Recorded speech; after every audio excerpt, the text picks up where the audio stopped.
to self-correct their own behaviors. The way that we blow through that constraint is not by working harder. So we overlearn this emotional response of, we're going to grow our business by staying in control. But if I had the system and software driven to do it automatically, that's the best of all, because it makes the default the right thing. Maui Mastermind presents the Business Coach Podcast, answering your questions and providing real actionable insights for building a better, stronger, more profitable business without sacrificing your time, life, or freedom anymore.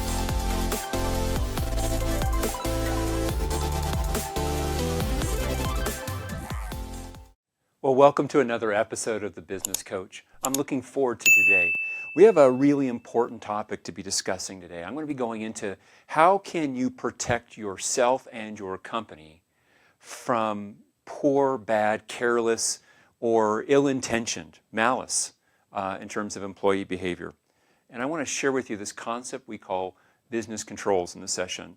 The challenge we have is that so often in a business you have been, fermented in this belief that, if you want something done right, you've got to do it yourself. And control becomes the ultimate goal without realizing it for driving your behavior, leading your business. You want to grow your company, you've had these bad experiences where you've handed off to other people and they didn't get it done, or they behaved poorly, or they just made dumb decisions when you didn't check in.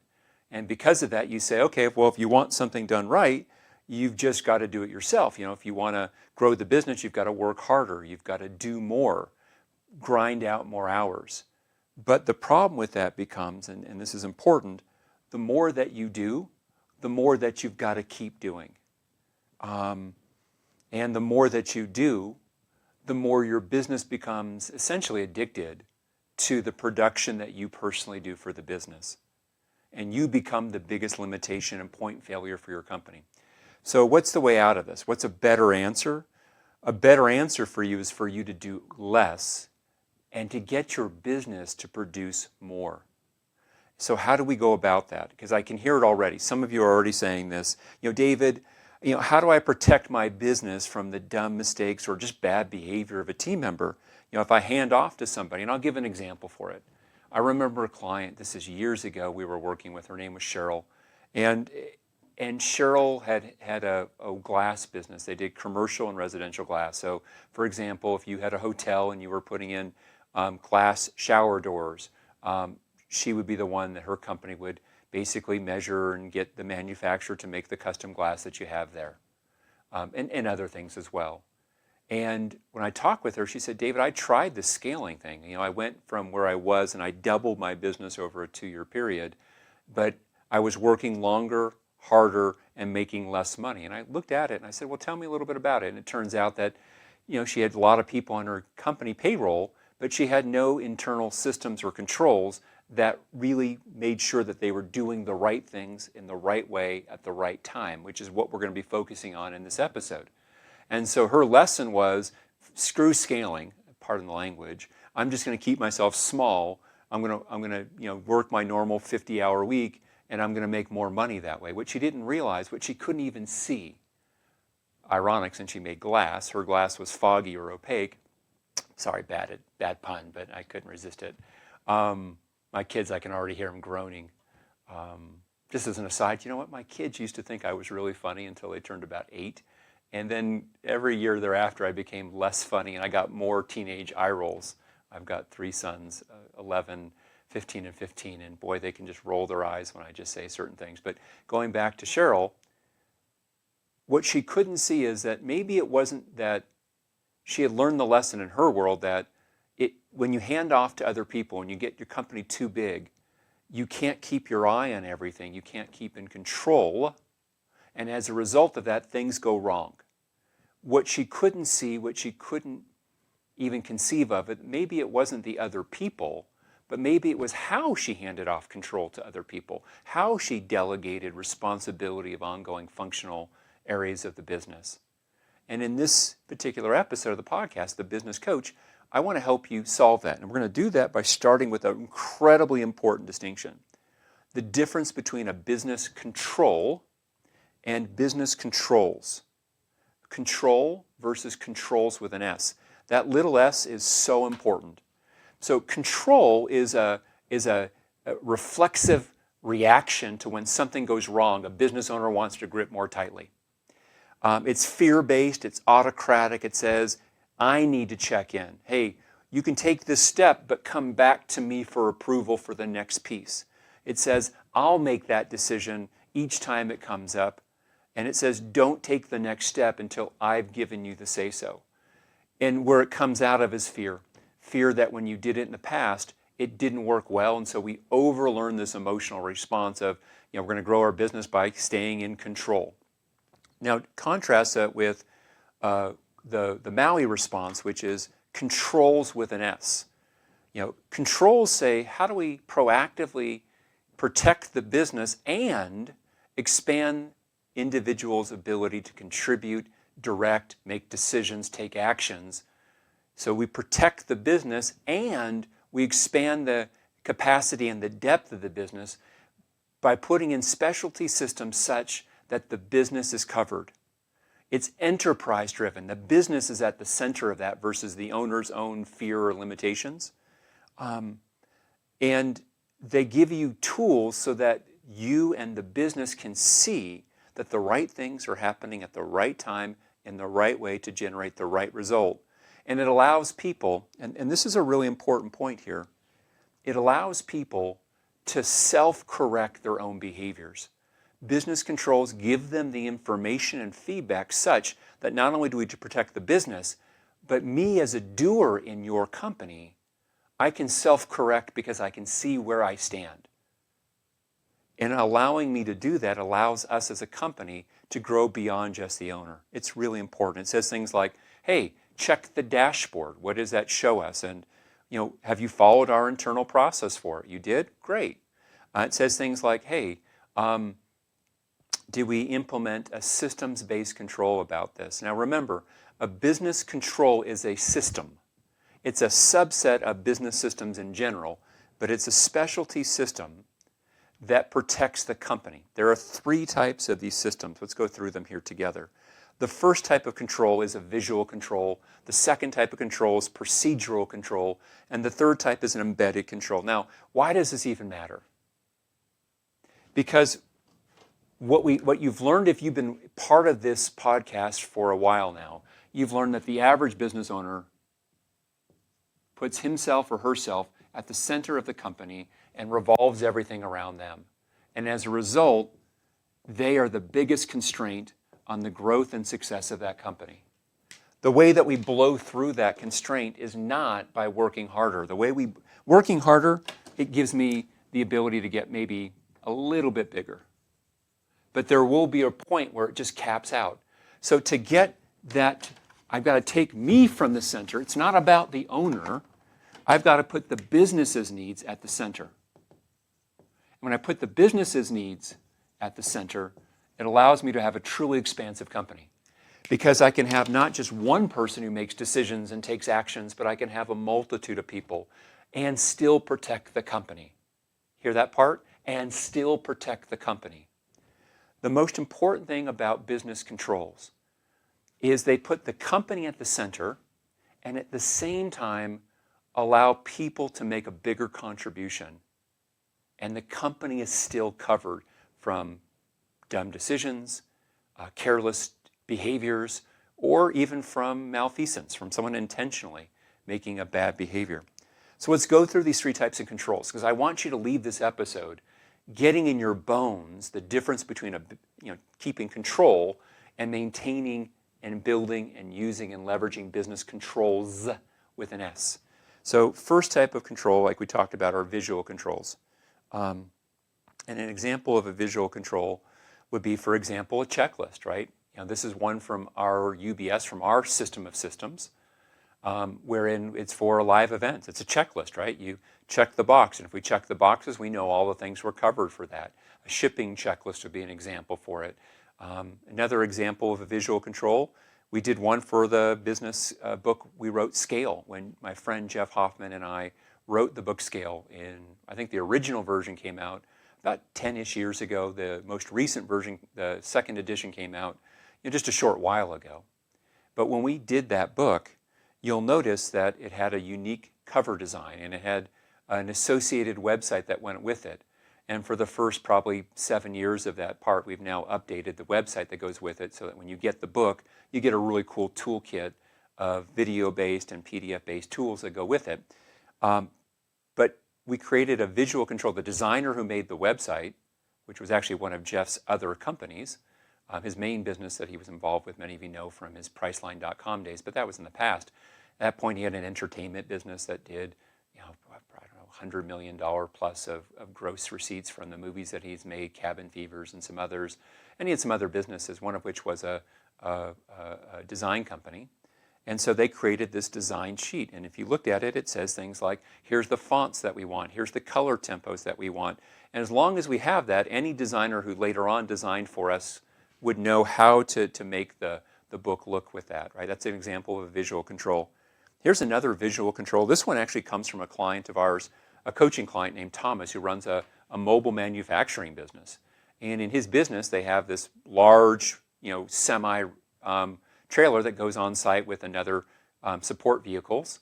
And so they use colored bins to make sure that parts and things are easy to find and that they use the right thing. So color coding is an example of a visual control with that part. The key with a visual control is it makes it easy to see, right? A dashboard, a scorecard, like for example, let's say you're saying how well are we retaining our customers? Well, being able to see what's our attrition rate or what's our churn rate and see that number, that's a visual control. As long as you stay in the green, we know that you're protected as a business. A budget is an example of a visual control. When you can see we budgeted for our marketing for this campaign $62,000 and we're coming in below that, we know that we're good. Or if we're coming in high, we know we need to make adjustments for that. So that's the first type of control, right? A visual control. You can see where you stand. It's kind of like the speedometer of your car. You can see how fast you're going. I'm smiling at that one. I get accused all the time. I get accused of being a grandmother driver. My friends all think I drive too slow. I drive the speed limit plus about 3 to 5 miles per hour. But I can see it right there. And then when they're driving and they're going 85 in the pouring rain on their cell phone, I just kind of close my eyes and say, please, God, help me survive this ride. The second type of control is a procedural control. Now, a procedural control is a control wherein if you follow a proven process, that process will get you a great result. So, for example, you do step 1, then you do step 2, then you do step 3. That recipe you follow, we're going to be covered. We're going to be good. So when Jennifer, who is running your shipping department, when she follows the procedure for how to process through a purchase order and get that order done, if she follows the steps, the company's covered. Another thing would be policies that you have, right? You might say, hey, Jennifer, if it's an expense and you see it's under $100, go ahead and make it, report it over to the accounting team so they know. If it's over 100 but less than 1,000, just make your recommendation. Give your manager a little bit of time with it, and he or she can give you oral sign-off on that just by telling you, yep, you're good. And if it's over 1,000, you need written approval before we can do that expense from your manager. Right? That would be an example of a procedure on expensing. Another procedural control might be a potential hire. Like if you've got a certain process that we always check references, or we always do a second interview where we ask these series of questions, that procedural process is going to protect you from making a bad hire. Maybe you give your sales team exceptions to making pricing decisions. Those are examples of procedural controls. Now, here's the key thing. With a procedural control, again, if you follow the recipe, we're going to get a great result, and you're going to feel good about that. So those are some examples for you of procedural controls. Let's talk about money for a moment. I think this is an important one, because this is the one that probably most scares, and I understand it. Most scares business owners. When it comes to money, they get really, really scared that somehow, someone, somewhere, someone is going to steal and siphon off money and steal. And it's a valid fear. I look back over 20 plus years of coaching and being in business. Now, I can even just look back over the last 12 months. I've had 4 clients of ours out of the hundreds of businesses we coach, 4 clients that have had employee either theft or I'll call it malfeasance. They've intentionally done something around the money side that's hurt the business. I'll give 2 quick examples for that. One of our clients, he led an investment company, and someone was using through his credit card statements was making small payments to other things that over time was over $100,000 over several years that this particular woman stole from his business. And putting in bad invoices into the system and paying them out and doctoring documents, etc. Here's another example. In a construction company, one of our clients had one of their team members who was processing through certain jobs as if they were done and paying vendors on that. Now, you say, well, why would they do that? Well, in a construction business, it's usually on what's called an accrual basis. So in the accounting terms, you have either cash basis or accrual. In cash basis, it means that when income is coming in or money goes out, that's when you book the income or expense. But on an accrual basis, money might come in, but you don't book that as income until you start the job. And so this particular employee of this construction company started jobs so that he could book revenue that hadn't been collected yet, by the way, because on an accrual basis, it's not when you collect the money, it's when the money has started to be earned. You still have to collect it on the accrual basis. And what it did is it made him look better in his performance because of the volume of jobs he was doing and managing in his project role was higher. But it hurt the company cash flow-wise because they were paying out tens of thousands of dollars of vendor expenses without the work having been performed or even started. Really dumb thing to do. Help this guy in the short term, but it was just an ignorant behavior. So how do we protect about things like that? Well, procedural controls are really important with that. Visual controls, yes, but procedural controls like 2 people in the flow of money.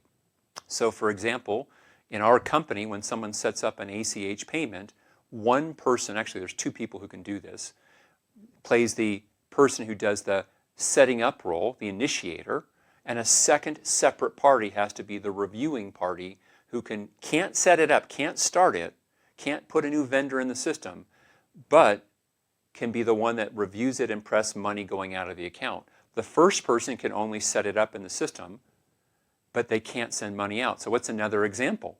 Because we got dinged on this. We got an email from one of our coaches saying, hey, I have a new account. Please send my new ACH, change it from this old account number to this new account number.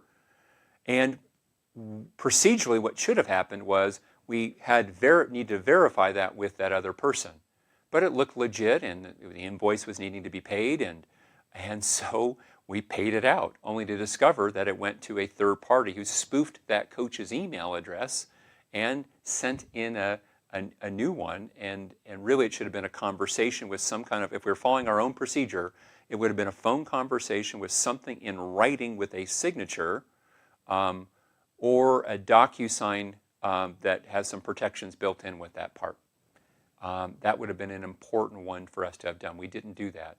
So for the construction company, what they needed was when a new job was said and were started, they didn't have a procedural control of checking back in to make sure that that happened. No second person was in that flow.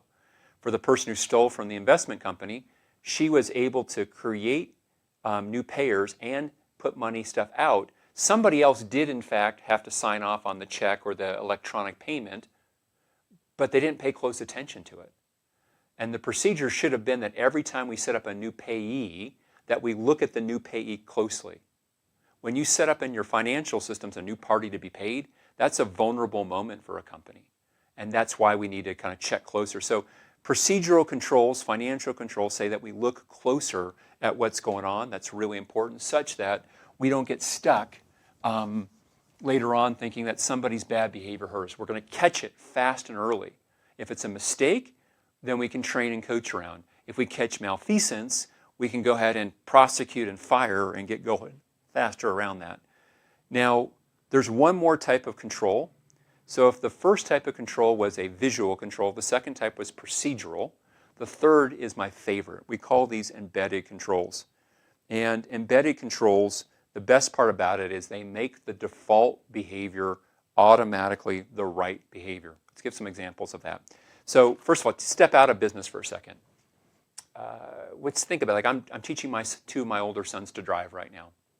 And also a little bit of a scary process at times. And so I get in the car and I think about this. Putting on my seatbelt is an active step. That's a type of control in the car, right, to protect the passengers and the driver. But anti-lock brakes and airbags, no one has to think about them. They were already put into the system of the car to protect the driver and to protect passengers. Those are embedded controls. Or like when my kids were really young, when we first moved out to Wyoming, we moved into a condo that we had out there, and so it was tight. And my two younger sons, at that time I only had two sons, my two sons, Adam and Matthew, they would get into so many things. They were like 1.5, 2 years old. They would get into stuff and break it.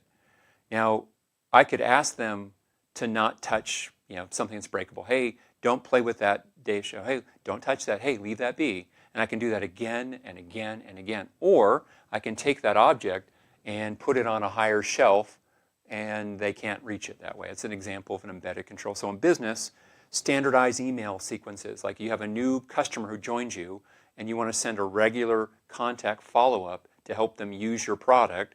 That could be done as a drip campaign. As long as we start them in the system the right way and that system is set up, they'll get the right emails on the right frequencies. Another example would be boilerplate contracts. If you want to protect yourself from your salespeople making dumb promises, one way to do that is to have a contract that clearly spells out that these are what you're delivering on. These are the promises, the warranties, the representations, and any other oral or written things that not in this contract don't apply. Now, yes, you still want your salespeople saying accurate things and not overstating things or overpromising. Of course you do. But that embedded control of a standardized sales contract, as an example, to still protect your company legally. Tracking. A lot of the medical businesses we coach will have at their front desk when a new patient checks in, they'll say, Mrs. Jones, welcome to our practice. How did you hear about us? They'll ask. And self-reported marketing tracking is notoriously inaccurate. It's better than nothing, but better tracking than that would be to have it when people come through their website. We already know by the tracking built in, is it an SEO lead? Was it a pay-per-click lead? Was it an organic lead that came through? Did it come through a particular URL that was in your print advertising, right? So we want to have automated tracking as an example of an embedded control. And automated backups of your CRM, of your database. That's an example of an embedded control. If I have to actively Spark and say every week Joe will go in and back up the database, that's a procedural control. And if I have a checklist that shows it's been done, that's a visual control. But if I have the system and software driven just do it automatically, that's the best of all because it makes the default the right thing, and that's called an embedded control. So we have a game we play. Many of you that are listening to this, you might know that every quarter we do advanced workshops for clients that are coaching clients. And typically once a year we'll do an event called Systems and Controls. And one of the games we play at Systems and Controls is we go through an example of 60 plus types of controls for various areas of the business. Marketing, sales, operations, finance, etc.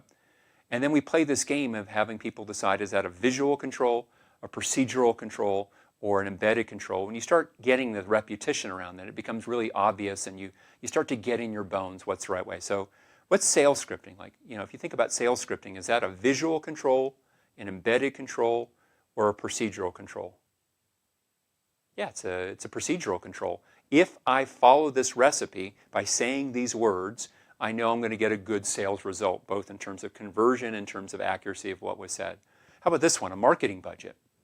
So if you've got a marketing budget that says we're going to spend $15,000 this month in marketing, $3,000 for our SEO, $5,000 for a pay-per-click, that marketing budget, is that a visual, procedural, or embedded control?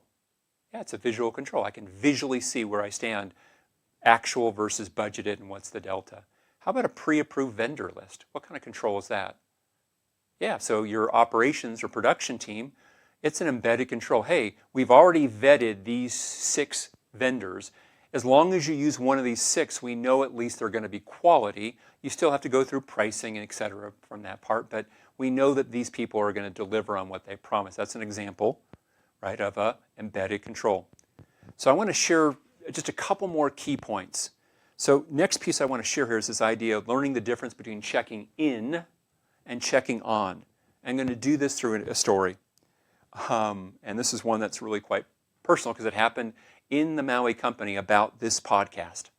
So when we first got started with this podcast, Kurt, who runs our marketing, he had found a great vendor, he thought, who was going to do all the post-recording production of this podcast. You know, pull the audio from the video, pull the video clips, tighten up the video components. When I'm doing interviews, put the introductions and the beginning parts and add the bumpers to the front and the back, and he was going to do all of that. And so we had planned for a release on a particular date.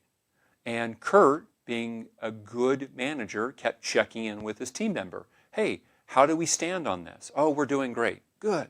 Hey, how do we stand on that? Are we going to hit our date? Oh, yes, we're good. Checking in. Hey, how do we stand on this? But what he found was all of a sudden, roughly 3 weeks before the launch date, that vendor disappeared on us. It was an independent contractor. He just disappeared. And when Kurt went to find him, the guy just disappeared. And now we're scrambling to find somebody else to do that role. And Kurt did find somebody, and we launched. We were about 3 weeks later with the launch. But as I had a conversation with Kurt, I said, Kurt, did you check in with that person, or did you check on that person? He said, well, I checked in, right? I asked him. I said, okay, I want to give you the distinction between checking in, asking them how it's going and getting self-reported back, hey, it's going well, versus checking on.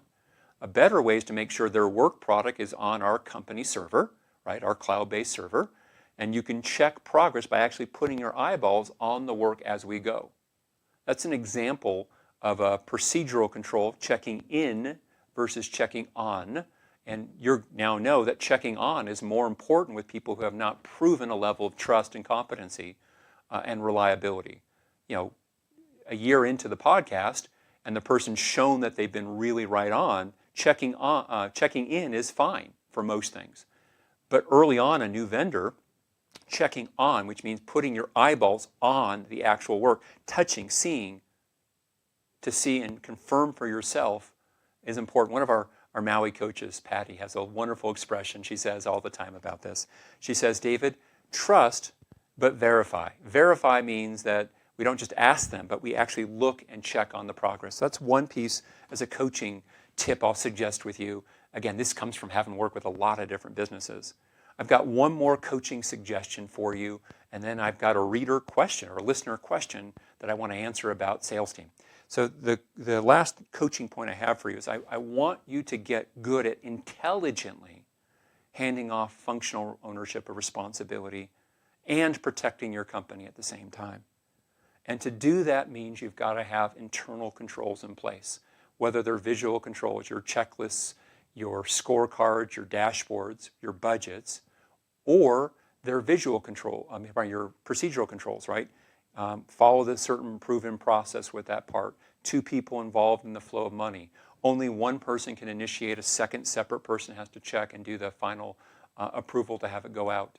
And then embedded controls, which are even better, the automated backups of the database, the automated tracking, the automated drip email sequences, the boilerplate contracts. Embedded controls make the default behavior the right behavior.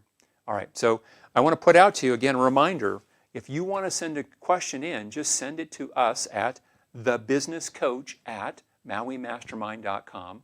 Again, that's thebusinesscoach@mauimastermind.com.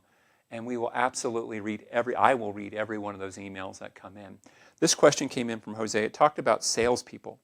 And in his email, he shared with me he is the only person in his company who can effectively sell his services. He runs a professional services organization, a white-collar services business. And Jose said he's the guy who can sell. He's tried finding other salespeople in the past, but it just doesn't seem to work out. And he asked for any input or advice about how to make that work. I gave him 2 pieces of advice. One directly here that we've talked about today, right? Which is a procedural control called sales scripting. How do we process that through? And he said, he has that in place. The second one, though, was a new distinction for him. When you're hiring for salespeople, this isn't about business controls. This is about just my advice as a business coach in general. But the big mistake I see when people hire salespeople is they don't get clean on what type of salesperson do they really need to hire. My experience over 25, 30 years in business is some salespeople are what I would call hunters. They prospect really well. They go find, they generate. Some people are what I call a role of a farmer. They nurture relationships that exist, like an account management, to maintain and grow an account. Then you also have the closers who are really good. If you put them in the room or on the phone with a qualified buyer, they're going to close the deal. They're not going to prospect. They hate it. They hate that part of it. And they're not going to follow up great in the long term. But they are going to be really good in that one-to-one closing sales situation. And you have sales generalists, and there are other type of salespeople. But think about the role. You say, David, I'm looking for someone who can do prospecting, and it doesn't require, it's not a difficult sale that we do, but the prospecting part is the biggest piece of what we have. Well, you probably need a hunter, someone who's going to get out there to dig up, that's not afraid to make 50 or 100 outbound calls a day, to send out lots of emails one-to-one to get a sales appointments, to go canvas around an office park or visit a building or a neighborhood if it's in-home sales, right? That's an example for that. You might say, David, no, for us, I need someone who can take, out of our existing database, we've got these relationships with people, but I need someone who can convert those relationships over time into deeper, richer sales relationships. Oh, okay, you need a farmer, someone who's going to nurture and grow those relationships. Or in some cases, maybe you need a generalist, which means you're not going to get a great prospector, you're not going to get a great closer, you're not going to get a great farmer, but you'll get a little bit of each of those. And just by having that distinction, it changes who you look to hire. So thank you for joining me on The Business Coach. I hope you liked the episode, and I wish you the very best as you grow and scale your company. Bye-bye.